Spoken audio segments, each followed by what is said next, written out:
mövzumuz natural ədədlər mövzusudur. Həm misal tiplərinə, həm də qaydalara bir yerdə baxaq. Deməli, birinci başlayırıq birinci sual tipindən. Deyir, ifadələrdən hansı qiyməti n-in bütün natural qiymətlərində tək ədəddir? Ümumiyyətlə, bu tipli misallarda ən gözəl yol yerinə rəqəm qoymaqdır. Həm birinci sual, həm ikinci sual, 3, 4, 5, 6. Bax, bunların hamısında ən gözəl yol yerinə rəqəm qoymaqdır. Nə edirsiniz? N-i 2 versiya verirsiniz. Deyirsiniz ki, N ya 1-dir, ya da 2-dir. N-in yerinə 1 qoyanda tək-tək cavabları yoxlayıram. Deməli, N-in yerinə 1 qoyanda cavab 0 alınır. N-in yerinə 2 qoyanda cavab 3 alınır. Sonra burada N-in yerinə 1 qoyanda cavab 2 alınır. N-in yerinə 2 qoyanda cavab 8 alınır. N-in yerinə 1 qoyanda cavab 2 alınır. N-in yerinə 2 qoyanda cavab 5 alınır. N-in yerinə 1 qoyanda cavab 4 alınır. N-in yerinə 2 qoyanda deməli cavab 10 alınır. N-in yerinə 1 qoyanda cavab 5 alınır. N-in yerinə 2 qoyanda cavab 11 alınır. Görürsünüz ki, N-in bütün qiymətlərində təkdir. Cavab olacaq C variantı. Həmçinin ikinci sual tipində də qayda bu cürdür. Nə edirsiniz? A-ya 2 dənə qiymət verirsiniz. Deyirsiniz ya A 1-dir, ya da A 2-dir. A-nın yerinə burada 1 qoysaz, 7 çıxısının üçün kvadratı 16 eləyəcək. N-in yerinə 2 qoysaz, 14 çıxısının üçün kvadratı 121 eləyəcək. Mənə deyirsə təkdir, tək alınan 121-dir. Yəni A-nın qiyməti neçədir sizdə? 2-dir. Gətirib aşağıda A-ların yerinə 2 qoyursunuz. A-nın yerinə 2 qoyanda burada cavab alınacaq 12. Deməli, düzgün cavab variantı B variantıdır. Bu tipli misal tiplərimiz bu cür həll olunur. Keçirəm ikinci misal tipinə. Ədədlərin natural ədədlərin ümumi şəkildə yazılışı. Birinci ondan danışacaq ki, natural ədədlər ümumi şəkildə necə yazılır bizdə. Ondan sonra baxaq onun misal tiplərinə. Natural ədədlərin bizdə ümumi şəkli bax bu formadadır. AB, ABC, ABCD. Deməli belə. Biz bilirik ki, ədədlər onluq sistemində arxadan əvvələ doğru oxunmağa başlayır. Yəni, təklik, onluq bu formada davam edir sizdə. Deməli, nə edirsiniz? Hansı mərtəbə vahidinin adını çəkirsinizsə, o mərtəbə vahidinə vurub açırıq. Məsələn, B təklikdirsə 1-ə vurulacaq, A onluqdursa 10-a vurulacaq. Olacaq 10A üzərinə gəlsin B. C təklik, B onluq, A 100-lük. Deməli, A-nı 100-ə vuracaq, B-ni 10-a vuracaq, C-ni isə 1-ə vuracaq. Sonra ABC-də təklik, onluq, 100-lük, 1000-lik, 1000A, üzərinə gəlsin 100B, üzərinə gəlsin 10C, üzərinə gəlsin D. Deməli, öyrəndik ki, ədədlərin ümumi şəkildə yazılışı necədir və nə formada açılır. Bir də yadınızda saxlayırsınız. Mütləq şəkildə bunların üzərində xətt olmalı ki, mən bu formada aça bilim. Yəni, sadəcə AB yazılanda o AB hasili deməkdir. AB ədədində mütləq yuxarıda xətt işarəsi olmalıdır. İndi keçirik misal tiplərinə baxmağa. Bu misal tipləri iki tipə bölünür. Birincisi atmaqla olan tiplər, ikincisi isə atmağa ehtiyac olmayan tiplər. Atmağa ehtiyac olmayan tip 8-ci tipdir. Niyə? Burada sizə konkret cavab verilib, atmaq burada uzun yol sayılır. Deməli, burada qısa yol olaraq nə edəcəksiniz? Alt-alta ədədlərimi yazacağım. AB 7, bu isə AB. Bərabərdir bizə verilib 133. Düzdürmü? İndi sizə bir sual verirəm. 7-dən neçə çıxsaz cavab 3 eləyər? 4. Deməli, B-nin qiyməti 4-dür. Daha sonra siz B-nin yerinə 4 qoyursunuz. 4-dən neçə çıxsaz cavab 3 eləyər? 1. Deməli, A-nın da qiyməti 1-dir. Aynən B-nin cəmini istəyirsinizsə, 4-lə 1-in də cəmi olacaq bizdə 5, yəni Y variantı. 10-cu tipli suallarda isə burada açmalısınız. Nəyə görə açmalısınız? Çünki burada konkret cavab yox, müəyyən bir ifadə var. Müəyyən bir ifadə olanda mütləq qarşıdakını açırlar.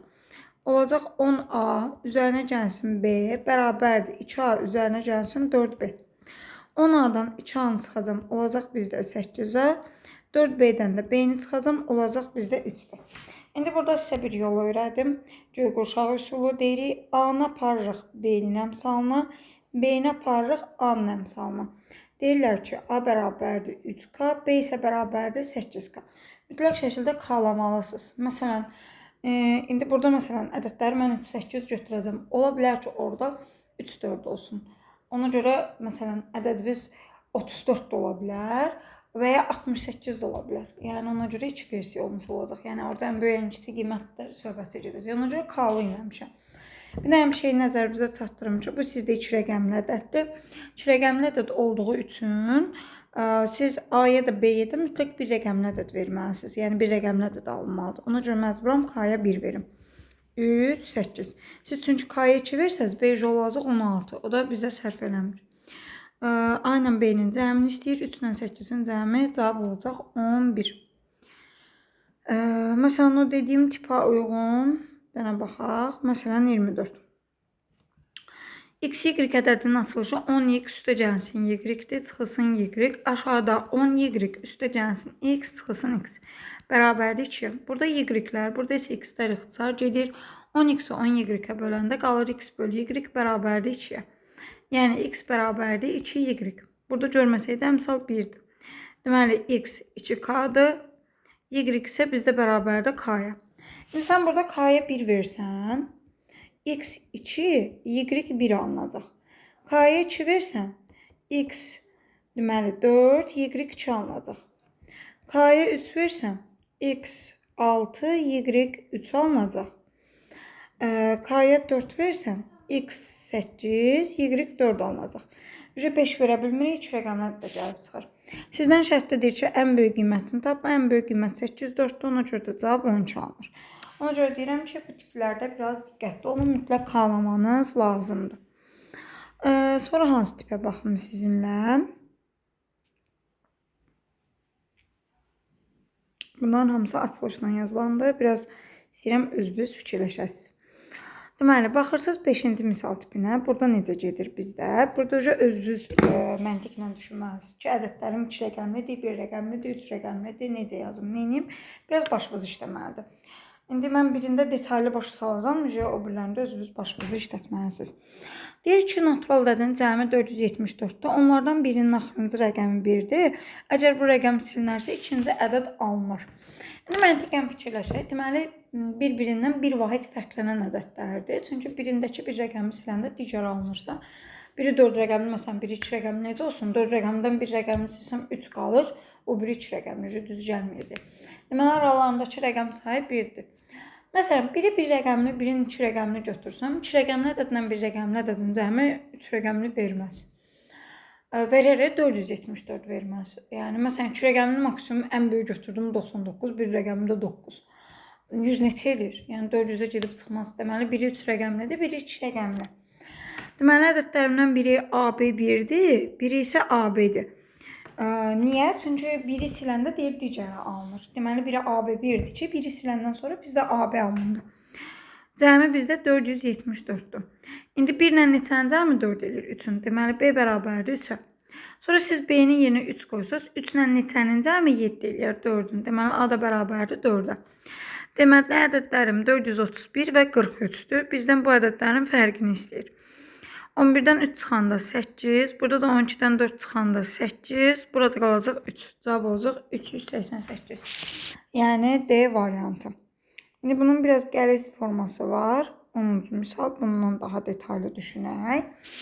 Deyir, cəmi 2500 olan 2 natural ədəddən birinin sonuna 7 rəqəmini əlavə edib, digərinin sonundan 6 rəqəmini sildikdə alınan ədədlər bərabər olar. İndi məntiqlə fikirləşək.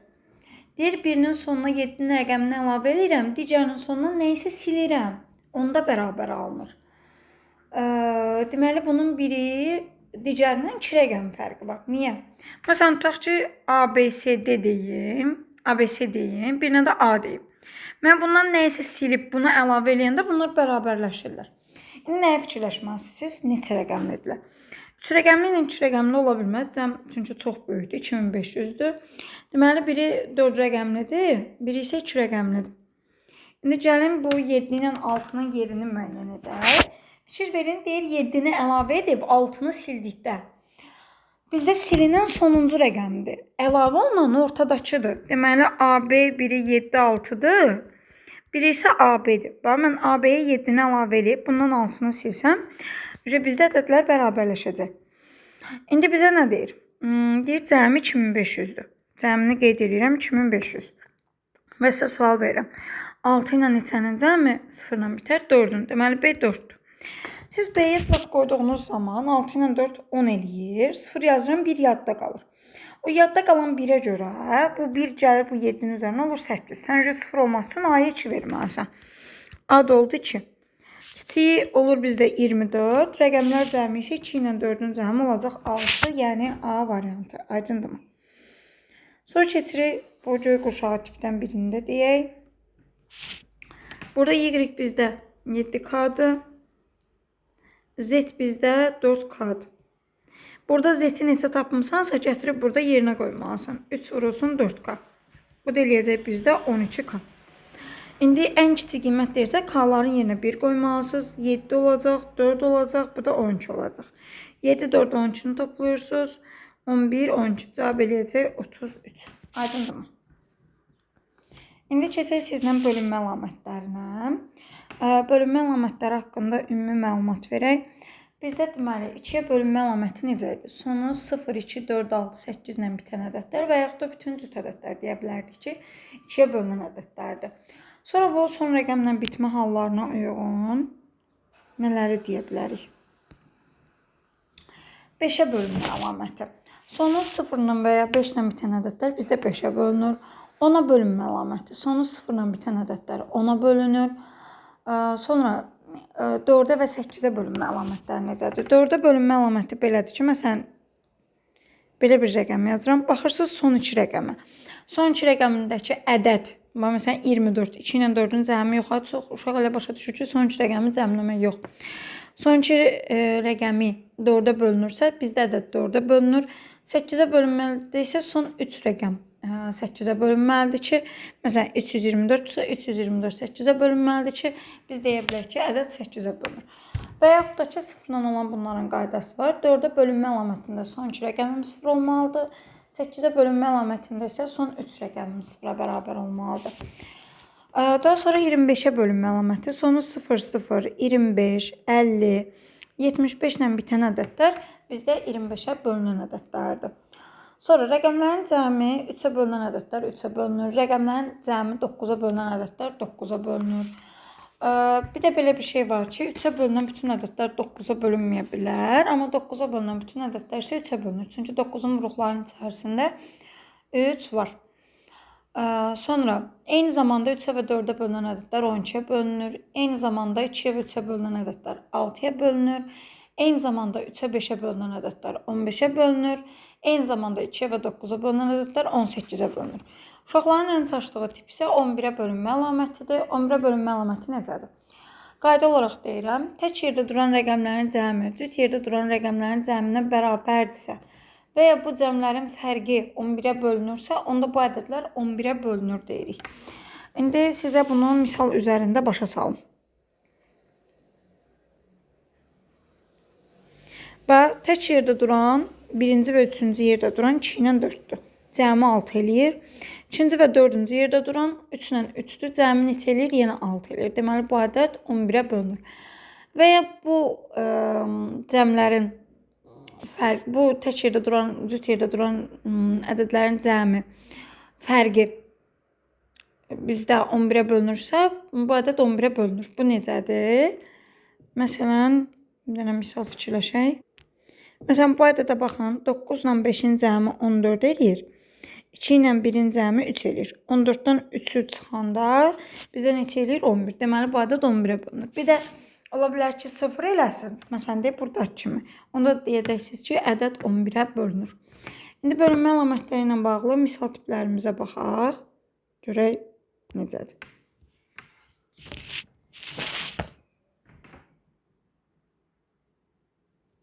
Məsələn, birinci misala baxırıq. Deyir, 9-a tam bölünür. 9-a bölünmə əlaməti bizdə rəqəmlər cəmi ilə gedir. Deməli, rəqəmləri bir-bir toplayacağıq.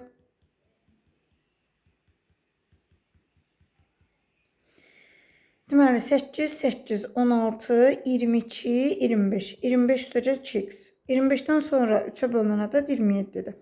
2x bərabərdir 2-yə, oradan da x tapacaq 1. Cavab olacaq 1. Yəni B variantı. Bir də ki, biraz maraqlısına baxaq, 11.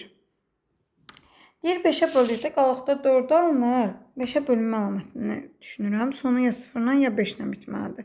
Qalıqda 4 alınsa üzərinə 4 gələcəm. Burada da üzərinə 4 gələcəm. Olacaq 4 və ya 9-la bitsin. Deyir həmin ədəd 18-ə tam bölünür. 18-ə bölünmə əlaməti eyni zamanda 2-yə və 9-a bölünməsidir. 2-yə bölünməsi üçün sizdə mütləq şəkildə cüt ədəd olmalıdır. Cüt ədəd olmalıdırsa, deməli bura bizdə götürəcəyik 4. Bir də 9-a bölünməlidir. 9-a bölünmə əlaməti üçün isə rəqəmlər cəminə baxırıq.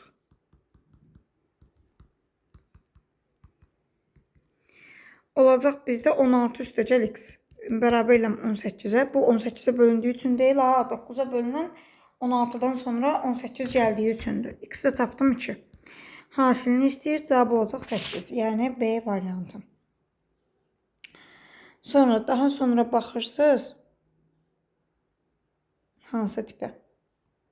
Bax bu tiplərə.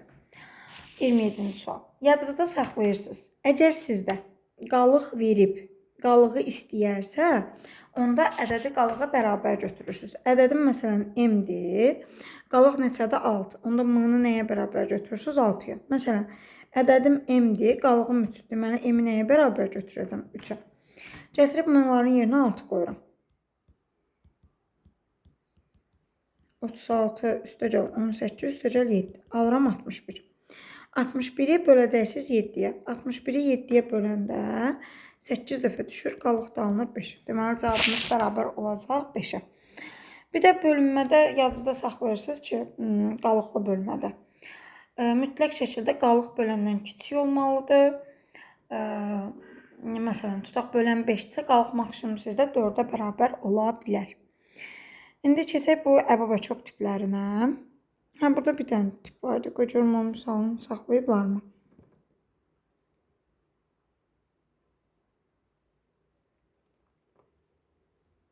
Yox, saxlamayıblar. Yenə də mən sizə deyim o tipi.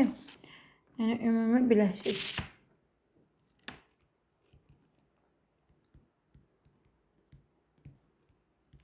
Topları təkmilləşdirmək əvəzinə sualları azaldırlar.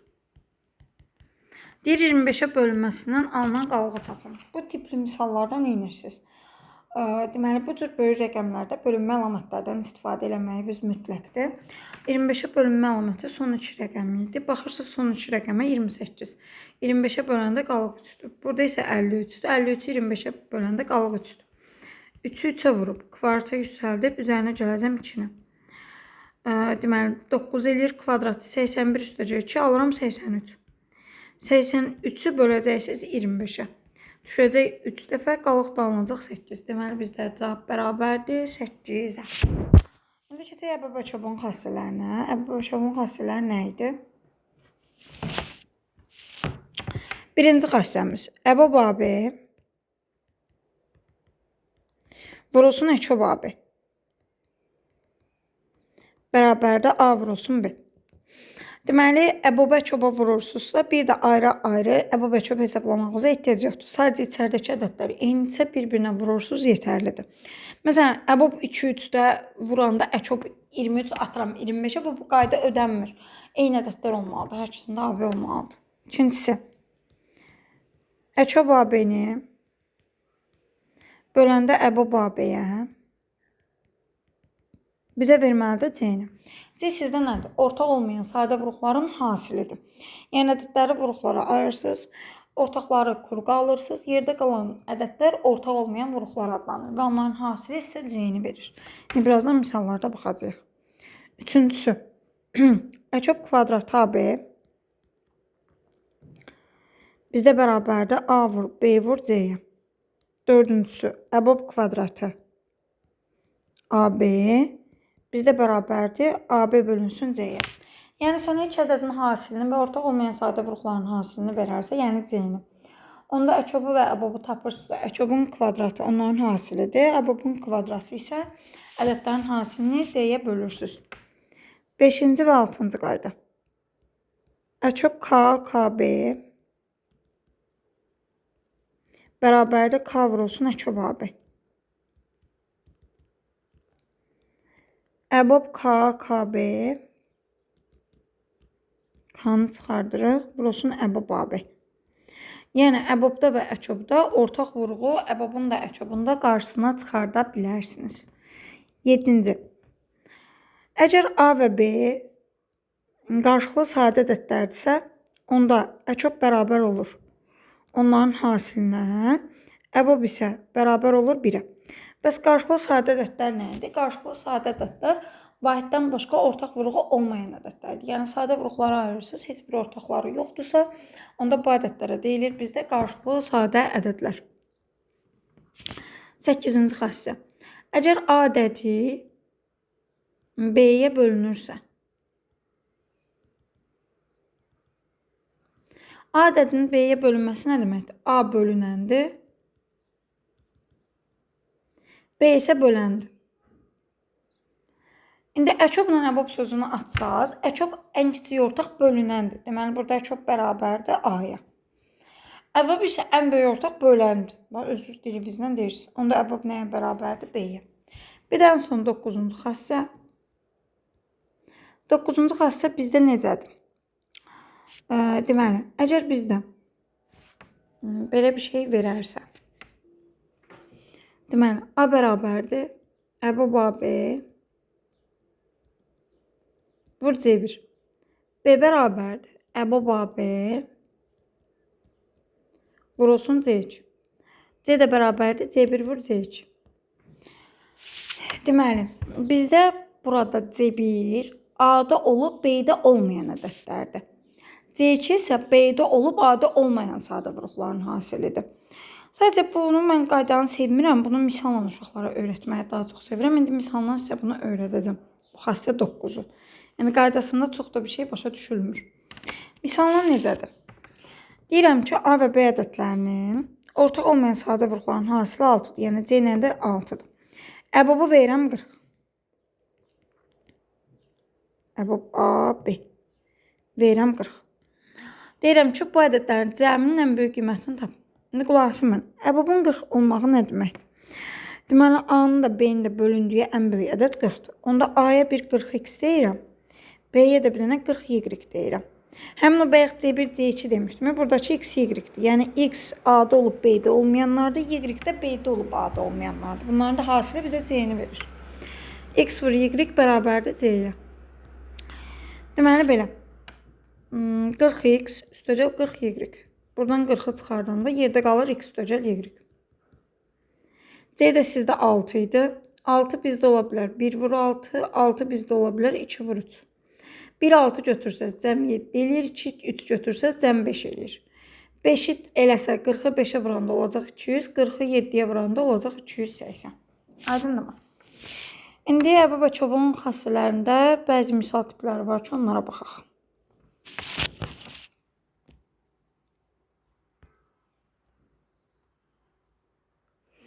Və məsələn, əçobun əbob bölünməsi haqqında. Dedik bizə C-ni verir. C-ni necə tapırıq onu başa salacağım. Ayırırsınız sadə vurğulara.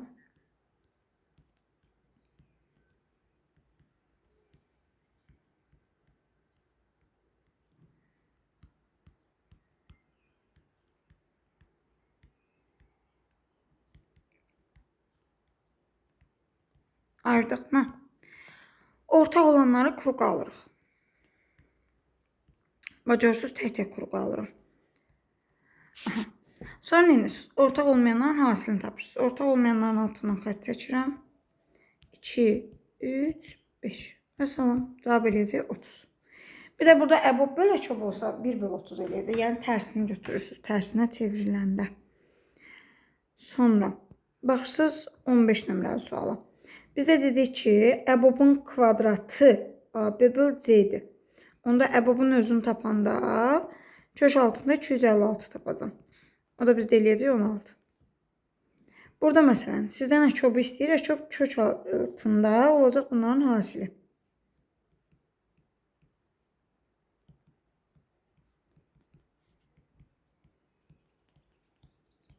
%144'dan 12 çıxır, 4-dən 0-dan da 2 çıxır. Olacaq 1200. Bu da belə. Sonra biraz maraqlı misal tiplərinə baxaq. 29. A bizdə 3K-dır. B bizdə 4K-dır. Burada nə edirəm? Gətirib yazıram yerinə. Bura 3K yazacağım. Burada yazacağım 4K. Eyni zamanda bura 3K, burada 4K. Dedik ya, çobda və əbobda ortaq vuruğu qarşıya çıxartmaq olar.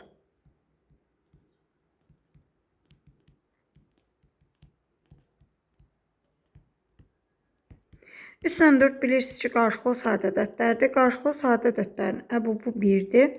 Əçobu isə onların hasilidir.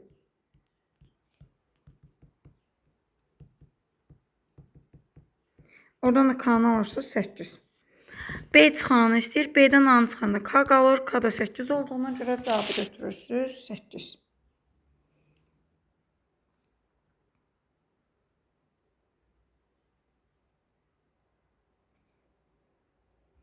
Baxırsınız 43 nömrəli suala. 2 üstü n ilə 3 üstü n, biri 2-nin qüvvətidir, biri 3-ün qüvvətidir. Yəni bunların heç bir ortağı yoxdur. Ona görə bu ədədlər qarşılıqlı sadə ədədlər sayılır. Əçob onların hasılı olaraq götürülür. Qabaqda 2 vurum var. Əbob isə 1 olaraq götürülür. M-dir. İndi M 2 ilə bərabər deyə gətirib bu m-nın yerinə 2 yazacağım.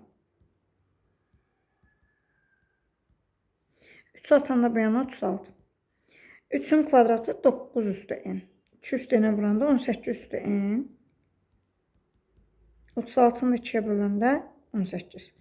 Bu da 18'dir. 1 deməkdir. Deməli, n'in qiyməti 1'dir. M də 2n olduğuna görə M də olacaq 2. Cəmini istəyir. Cavabı götürəcək 3. Bu da belə. İndi keçək sizə nədən danışım.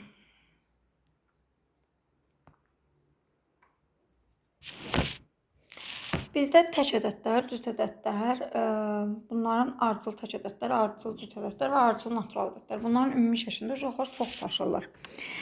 Ardıcıl natural ədədlər deyəndə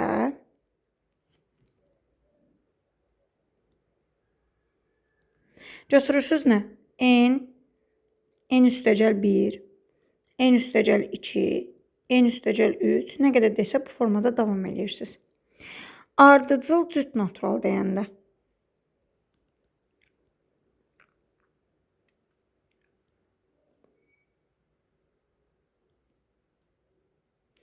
nə götürürsünüz? 2n, 2n üstəgəl 2, 2n üstəgəl 4, 2n üstəgəl 6. Bax, bu formada davam edirsiniz.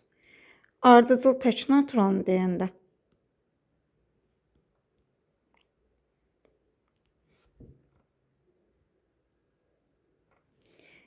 2n çıx 1, 2n üstəgəl 1, 2n üstəgəl 3, 2n üstəgəl 5. Bax, bu formada davam edirsiniz. Bu da belə. İndi sizə nədən danışıram? Məsələn, belə bir misal tiplər olur. Deyir, bu aralıqda 5'ə bölünən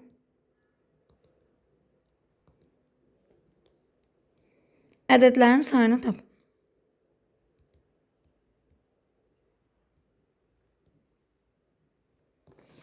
Necə eləyirsiniz bu tipdə? 3,89 aralığında 5'ə bölünən ədədləri tapırsınız. Ən birinci 5'dir, ən sonuncu 85'dir. Hər ikisi bu aralığa daxil olmalıdır. Məsələn, ola bilərdi ki, burada 5 olsun və qapalı mötərizə olsun. Onda 5'dən başlayacaqdın. Yox, 5 olub açıq mötərizə olsaydı, onda ondan başlayacaqdın. Aydındır mı? Nə edirsiniz? Sonuncudan birincini çıxırsınız. Bölürsünüz, neçəyə bölünən deyirsə, onu üzərinə 1 gəlirsiniz.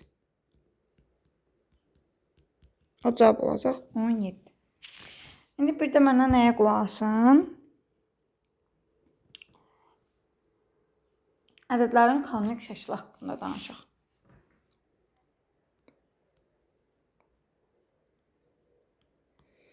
Bu adlanır bizdə natural ədədin kanonik şəkli. Mən istəyirəm düsturda yazsam, həmçinin bir misal üzərində də izah edeyim hər şeyi. Ona görə bir dənə misal verirəm 120. Ayıram sadə vuruqlara, hər şey bunun üzərində deyəcəm sizə.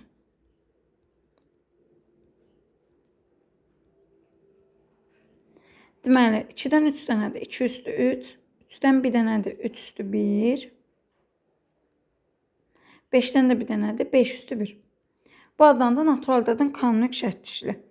Sadə vuruq sayını tapanda qüvvətləri toplayırsınız. Yəni n üstəgəl m üstəgəl k. Yəni 3 üstəgəl 1 üstəgəl 1. Bu bizdə 5 dənə sadə vurğun var deməkdir. Desəm müxtəlif sadə vuruq. Müxtəlif sadə vuruqlar bax bunlardır. Yəni 3 dənədir. Bax bunlar. 2 dənədir bizdə 3. Sadə bölən və müxtəlif sadə vuruq eyni şeydir. Yəni eyni olur həmişə sayları. Nə deməkdir? Bu ədədin bölündüyü sadə ədədlər deməkdir. O da elə yenə 2, 3, 5-dir. Ona görə sayı 3 götürürük. Müxtəlif sadə bölən elə sadə böləndən eynidir. Çünki zaten seçəndə müxtəliflərini seçirsiniz. Ona görə də təzədən bir də müxtəlifi fikirləşməyimizə ehtiyac yoxdur. Natural bölən sayı. Natural bölən sayını tapanda nə edirsiniz? Qüvvətlərin üzərinə 1 gəlib hasil tapırsınız.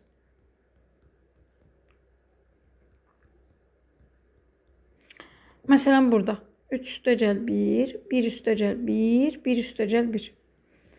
Olacaq 4 vur 2 vur 2, cavab alacam 16. Bir də var natural ədəddən kiçik və onunla qarşılıqlı sadə olan ədədlərin sayı. O da tapılır bizdə SQS ilə.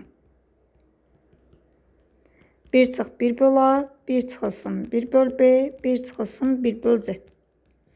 Deməli, ABC bizdə 2-dir, 3-dür, 5-dir. 120 vurulsun, 1 çıx 2-də 1, 1 çıx 3-də 1, 1 çıx 5-də 1.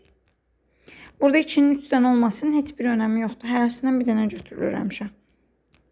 2-də 1, 3-də 2, 5-də 4. 2, 3, 5-in hasili 30 eləyir. Bundan gedən də 4, 4, 2, 4-ün hasilini tapacaqsınız. Cavab eləyəcək 32. Aydındır mı? Mürəkkəb bölənləri istəsə, natural bölənlərdə, natural bölən 16-dır. Çıxırsınız sadələri, bir dənə də əlavə olaraq 1 çıxırsınız. 1 çıxmağımın səbəbi nədir? Çünki birinə sadə böləndir, nə də mürəkkəb bölən. Məsələn, desək ki, sadə olmayan deyəndə 1-i çıxmağınıza ehtiyac yoxdur. Elə sayı olaraq götürəcəksiniz 13. Yəni 12 götürməyinizə ehtiyac yoxdur. Sırf mürəkkəbi istəyəndə isə 1 çıxmaq məcburiyyətindəsiniz. Məsələn, sənə nə deyə bilər? Deyə bilər 3-ə bölünən ədədlərin sayını tapan. Onda nə edirsən? Bu verilmiş ədədi 3-ə bölüb sonra natural bölənlərin sayını tapırsan. Məsələn, 5-ə bölünən deyirsə, 5-ə bölüb daha sonra tapırsan. Bunların da teması bu cürdür. Tək deyəndə nə edirsən?